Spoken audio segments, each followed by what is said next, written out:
Just the other week, 10 days ago, the 27th, the shooting of the school.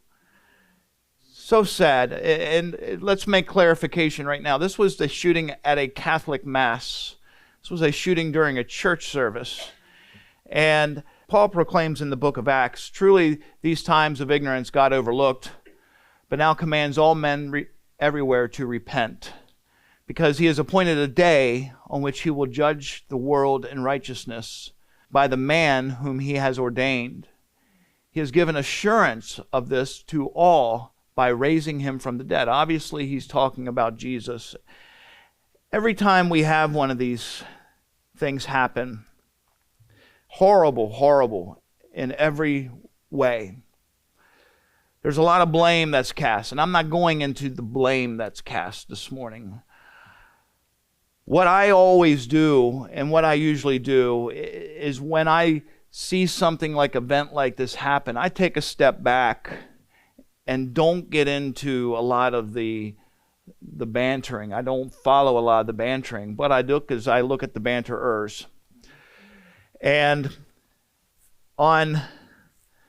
there were 2 children that murdered, 20 others were wounded.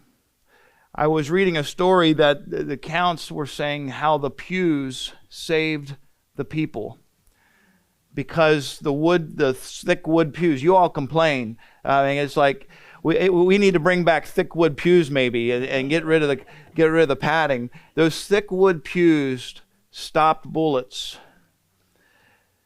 There are families that are grieving, parents that are clutching to prayers and hope, and some that are just going through unconscionable. I just can't even imagine the grief that 2 families are going through.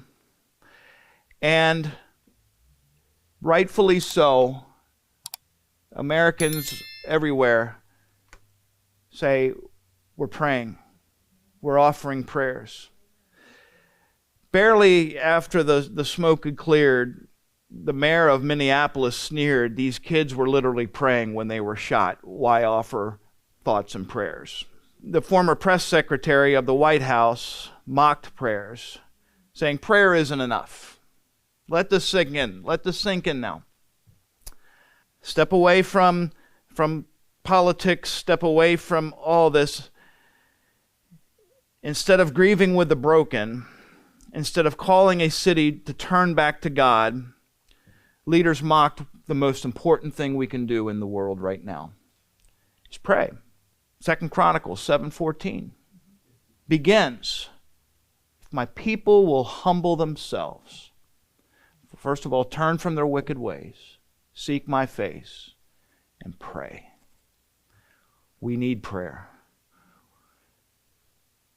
The same city council, incidentally, voted unanimously last year to allow the broadcast of the Islamic call to prayer 5 times a day over the loudspeakers throughout the city. So prayer's fine, as long as it's not to Jesus Christ. That's the message I received. Beloved, this is what Acts 17 warns us about. God fixed a day of judgment. And in Philippians 4 tells us, never, never, never stop praying. Horrible things are happening, and life gets difficult, and the answers we're looking for don't seem to fit into neat boxes. Don't stop praying.